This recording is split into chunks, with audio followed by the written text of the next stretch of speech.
a lot, little, lot, little. And so you're like, That's what she said. okay. Ooh, nice. What are okay, you doing? no, You're turning red now. Stop. Welcome back to Talk Therapy, episode 13. Wait.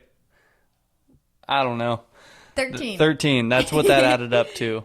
But we are here just going to catch you guys up on what we've been up to. I mean, I know we're gone for about a month or so. So, we've had some stuff going on, and we just kind of want to let you guys know what's been going on. You can let us know what you think of it. Or what's been going on in your life the past 45 days. Comment down below. Yeah, that would be good. That would be good. So what has been going on with you, Boo? Well, I turned 27. You did turn 27. And everyone keeps telling me 27 is the year. Someone told me that was my last year of being single. And I was like, well, I don't think it's going to be mine. Because it's been 7.5 years. Wait. You don't think it's going to be last year being single? Well, it's not going to be my last Wait. What are you saying here? Wait, what? Wait, I'm so Let's think about this. You said 27 is not going to be my last year of being single. Because I wasn't single to begin with. But that means you're going to be single in the future. Maybe 28. That's not what I meant. I know. Maybe it will be my last year of being singly, not a wife.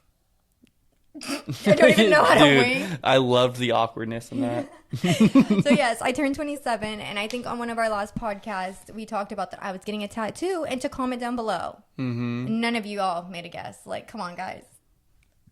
Anyways, we did post about it in a short. So if you are following us, you may have seen I got Daniel's handwriting tattooed on my leg. It looks great. It looks just like my handwriting. It genuinely looks like a ballpoint pen. Yeah. And like one of the O's, my coworker was like, "Oh, that looks like a peach. Did he mean to make it look like a butt?" And I was like, "No, I'm pretty sure not. It's just my handwriting. Just his handwriting." Somebody asked me if that was my 8-year-old's brother's handwriting. Sick. It's like a hit to both of us. Yeah. I felt so disrespected for you. Like, all right. I know my handwriting's bad. You can't really make me feel bad about bad handwriting. Oh my gosh, it's really not that bad. But anyways, so yes, I turned 27. I got a tattoo. And I started going to therapy.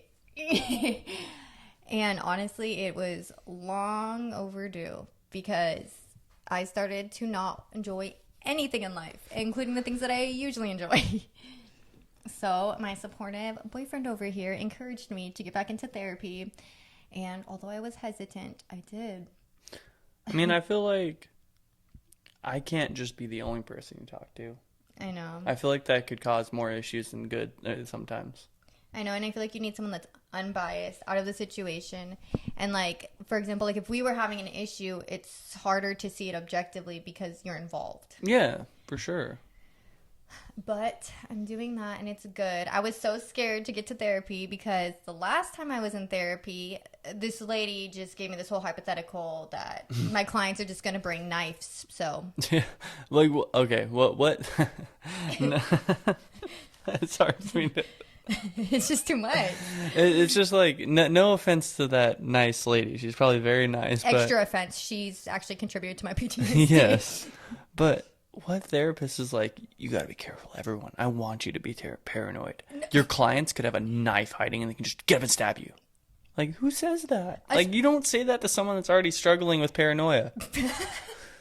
Like, and mind you, I came to this session very positive. Oh, I got a new job. It's in a great area. I'm feeling great. She's like, but what if they have a knife? And I'm like, I don't know. That never crossed my mind since they're naked. That's very funny. Like, they didn't bring their clothes in the bed, but they brought their knife. Yeah, sick. They're hiding under a blanket. No, she's literally like, okay, so what would you do? And I'm like, get stabbed? I don't know. I don't know. Like I'm over here. No, honestly, because I'm so unconfrontational. I'm over here trying to like think in my head, like, okay, if there was a knife, what would I do? I'm like, maybe I could crawl under the bed. Like, I don't know. I mean, yeah. I mean, it's not useful to me or practical to be trying to think of what you would do in hypothetical situations, because that's what causes people to overthink in the beginning. In the first place, and be paranoid is because they're overthinking hypothetical situations that are most likely never going to happen. Like, of course, always be prepared, and I think that's what she was trying to say, but like, we don't need to prepare for every single isolated situation. Just be prepared that people might be dangerous.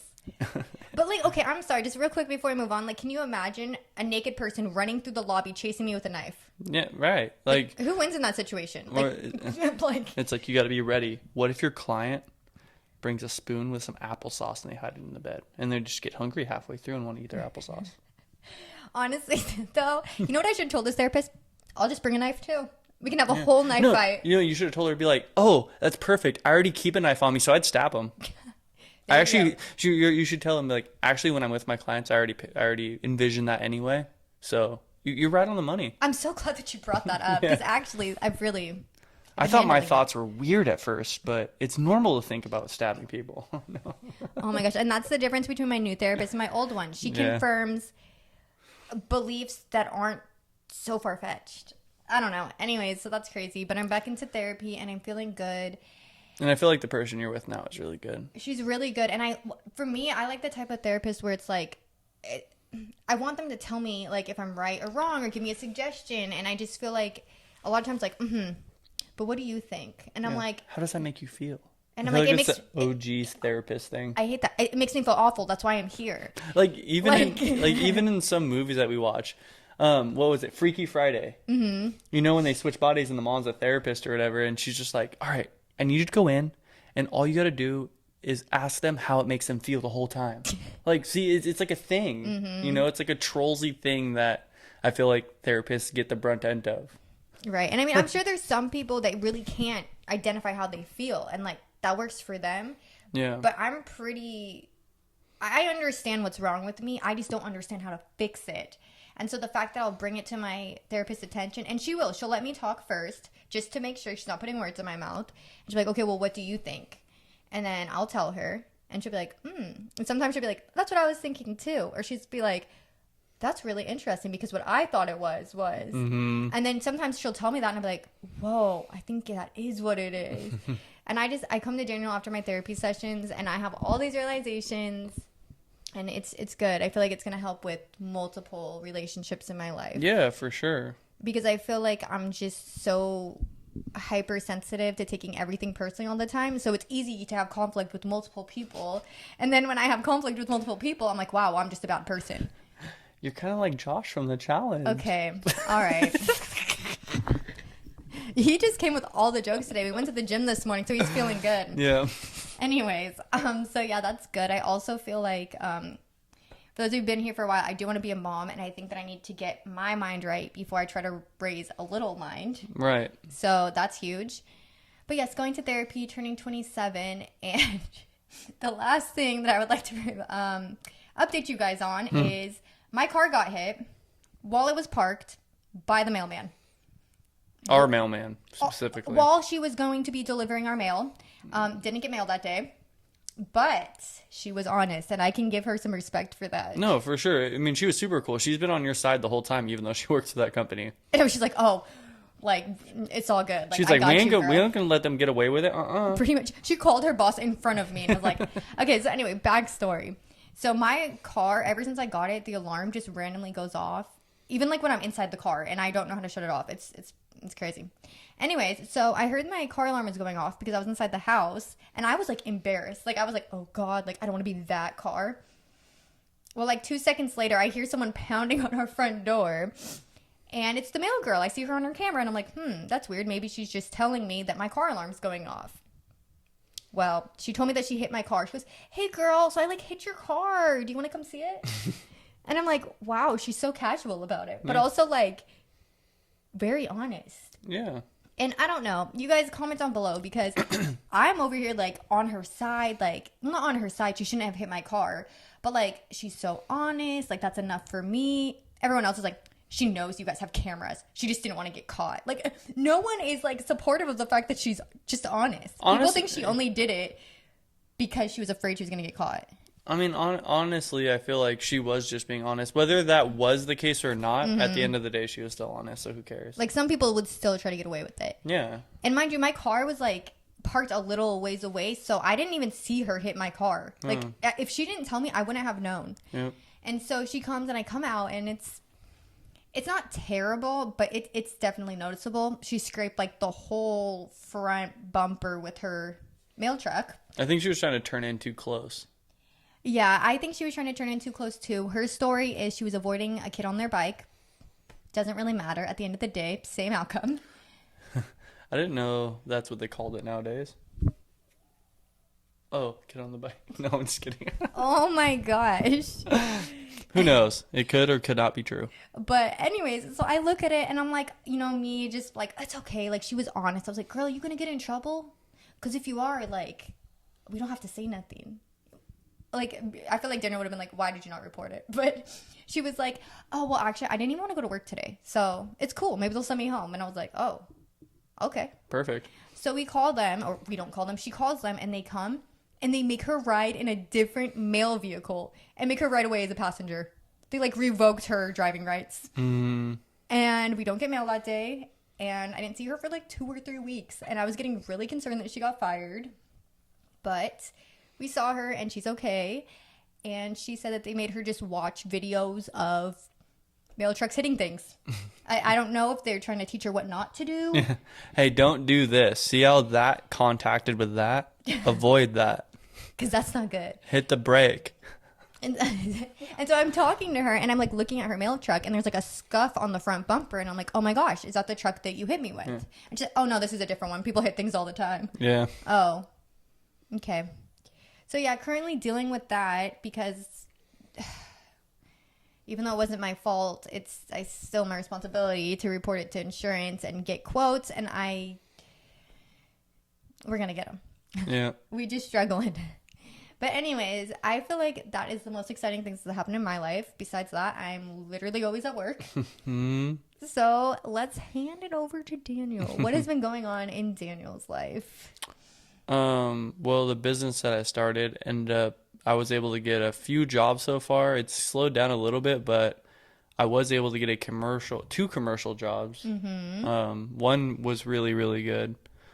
And I'm just slowly building it and it's going well. And hopefully it's not in writing or anything, but it seems like the owner really, me and him get along really well and he wants to hire me every 6 months going forward. So that should be a locked in contract to where now I have consistent work, at least one job twice a year, which is good. Really good, yeah. Yeah, so. And he wrote you a really nice review. He did. So I'm trying to get it to where I have maybe 20 of those. And off that, that's 40 jobs a year. That's not too bad. And if, let's say each job is $2,000 roughly on 40 jobs, that's $80,000 a year. Pretty good. Just rough math, or if I get 50, 60, I don't care. I just won a lot. For sure. But, yeah, that's pretty much going there. That was my exciting stuff. More exciting news, though. Last Saturday, for some reason I couldn't sleep, and I'm never up this late, but it was like about 11:30, and I was like, I'll just take Panda out. I'll take him, go to the bathroom. And catch some people trying to steal my truck. Pretty cool. No, it's so crazy because we usually go to bed like 9:30. Yeah. Like we would never be up like. I mean, I kind of, in a way, was asking for it though. Like my truck was a lick, and if you don't know what a lick is, that just means like it's a solid come up if they steal my truck. Like there's a lick. Yeah, a lick. when you're doing a lick or somebody's trying to lick you.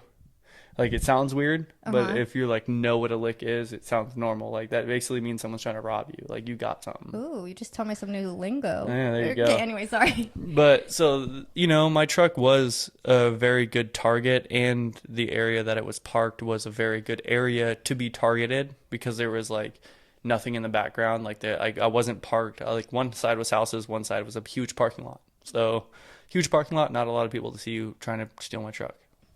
Thankfully, I saw him idling. My instant reaction was, I guess, to still be kind of polite. I was like, "Can I help you?" And then, just a little sterner, but still polite. Yeah. But because I didn't really, I don't want to assume something. Mm-hmm. And I didn't see somebody trying to break in my car. I only saw a car idling next to my truck, kind of close. But I don't know, they weren't side by side. He was just in the parking lot. So it very possible that wasn't that going on. Mm-hmm. But then after I said that, somebody I saw walk really fast away from my truck, get in the car, and they took off really fast. So I was like, oh yeah, they were probably trying to break into my truck sick. So then I go look, and there's this weird little circle like this. And was like, what the heck? And like some of my glass is chipped. And I'm like, what? Like, were they trying to break my window? That's weird. And then on the inside, my tint is all bubbly, like they used a blowtorch on my window. And I was like, what are they doing? And then I'm like, whatever. I move my truck. I go buy a steering wheel lock. I take all my tools and everything I own out. I even took my tailgate off because I was trying to fix it, and I realized it needs more work than what I can do. It needs like a new nut. I don't know. It's weird. But so I'm just rocking around with an empty truck now with that. So if they do come back, which they probably won't because I caught them, is my thinking. But if they do, good luck. Like, you're going to get skill saw maybe. Literally his truck looks like a bone dry since Yeah. there's no like tailgate. It's just like emptiness. Like, I took all my toolbox out of the bed. I took out everything. Because, I mean, that's a lot of money. I can't afford to lose that. I would have been, like, severely screwed if they would actually got away with it.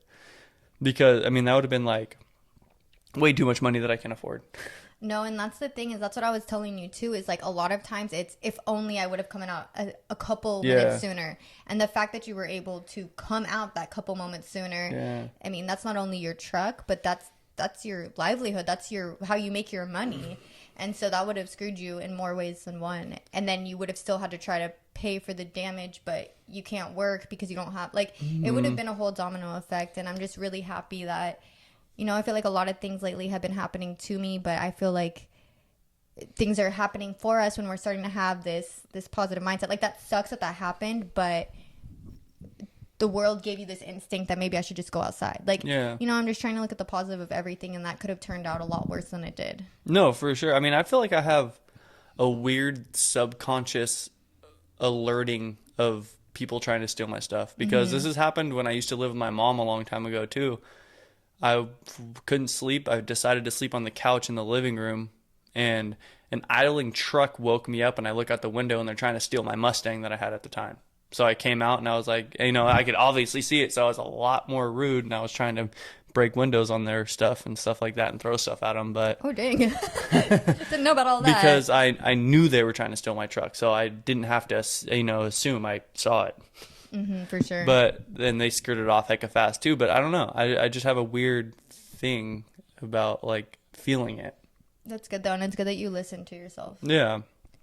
I'm just glad too that they left and they didn't try to cause a commotion. Yeah, and going forward too, I was like, okay, whatever, chipped window, that's not too bad. I was driving around, getting my truck, I'm driving, I always use my key fob to unlock it. I look at my lock and my whole lock is missing. So they took out my lock too. I think maybe they used the blowtorch, tested it on my window maybe. I don't know why or what. They see it's working. But I think they melted the plastic around my lock is my assumption, and used a screwdriver to pop the lock out so they could try to get in there and unlock it, is my guess. Because you can see like the scraping of them. Yeah, and you can also see like the bars in which I think would unlock my door. But this is where a somewhat hoopty comes in handy though. My truck isn't just like a normal truck where it's like, oh, I'm going to pop the lock. Like on the inside, my unlock and outlock is just like a little stick, and like it's not a perfect truck. So I think that might have helped me in the long grand scheme of things. Like they were like, oh, it's not working, So that was cool. It like bought you more time to come out and see. That's just crazy. I'm so glad everything's okay. Yeah.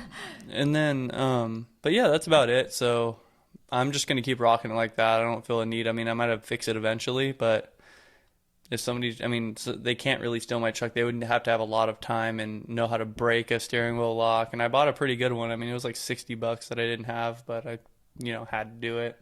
And you're parking in a way where you can see your truck. Yeah. So there's no way that y'all are going to get his truck. So. Yeah. Other than that, what else do I have going on? You have one more thing, and it's pretty exciting. You just started today. Oh, yeah. Yeah. I actually have to pee right now because of it. So, do you want me to talk to the... No. I'm good. I want to hold it. I like urinary infections. Okay. Urinary infection. Wait, bladder infection. No. It's a UTI, urinary tract infection. There we go. That's correct. What I'm talking about. It was just very explicit the way you said it. No. So I did today start 75 hard. I actually talked about it in one of our previous videos. I forget when. But... But yeah, so I've talked about it before, and today's my first day though. back trying it from when I tried it previously. Mm-hmm. And I'm pretty committed to it this time. Well, I'm saying I'm pretty committed to it, but I am committed to it this time. I'm going to do everything in my power to make it happen. I'm not going to budge. I need to prioritize the things that I need to do to finish this over other things that might have taken priority before, and make the different decision, I guess, is what I would call it. Mm-hmm. Yeah. I feel like you need to choose yourself in this moment and like what you truly want in life. And I feel like what you truly want in life is discipline. Yeah, for sure. I agree. And like, even the maker of 75 Hard, like I like what he said, and like I resonate with it. And I mean, I'm pretty sure I've heard it before, just like you said, you've heard it before. But you have to be selfish to be selfless. Mm-hmm. So it's like temporary selfishness leads to bigger selflessness. Mm-hmm. But yeah, so today's my first day. I'm going to try to, when we vlog, we like to vlog. In our vlogs, I'm just going to keep y'all updated on what day I'm on. Mm-hmm. I mean, we have a cool, like, she helped me out, and we have a poster board that we use for, like, ideas that's right next to us.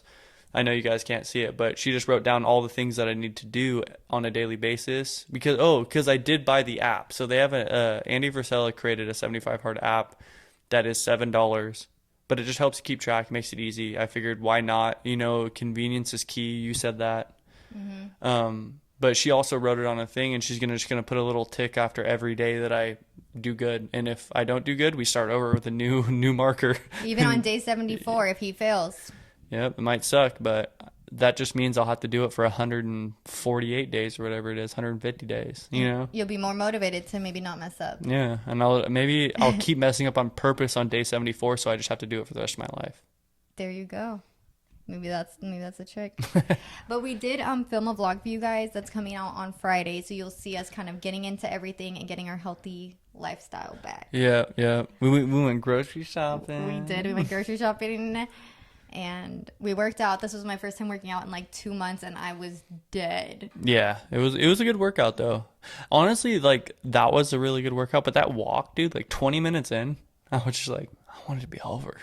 Oh my gosh, you were on the treadmill, and I was literally laying on my back trying to take a nap. I felt like I was gonna die. I just need to shut my eyes, and my body was feeling all the feels, but it was good. Yeah. And if you know what 75 Hard is, like you have to do 2 workouts a day. So I still actually have a second run or walk or an outside workout I have to do, whatever it is. It just has to be 45 minutes and be outdoors.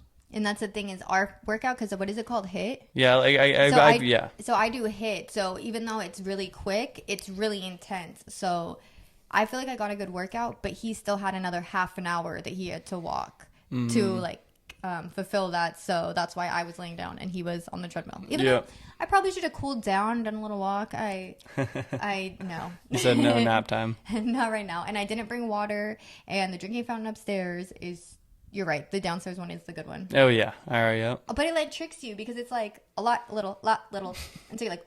That's what she said. Okay. Oh, nice. Okay, what are you doing? No, you're turning red now. Stop. Like, not in my face. Stop. That's not even how it looks. Stop. Y'all are immature. That's not what it looks like. Stop. Oh, yeah. Sure didn't. Okay, whatever. Anyways. Yes, so 75 Hard sounds good. But yeah, that's what's been going on in our lives. So we just wanted to keep you guys updated. If you're not subscribed, we'd really appreciate it if you did subscribe, like follow us. We vlog, we do fun stuff. The next couple vlogs coming out are kind of funny. Mm-hmm. So stay tuned for that. And I feel like they're really us. Like I feel like the way we've been vlogging lately has really been like us. Yeah, just going with the flow. This is what would happen if the camera was off. Exactly. And I feel like we need more of that on our channel so you guys can really get an insight on life as much as we try to be vulnerable anyways. But anyways, I think that concludes this episode 13 of Talk Therapy. And that's your lucky number. I love 13. Starting 75 Hard on our 13th episode. What's the date today's at the 13th? It's the 17th. Yeah. But if you squint, it's the 13th, so... There you go. I like that. We'll see you in the next one, guys.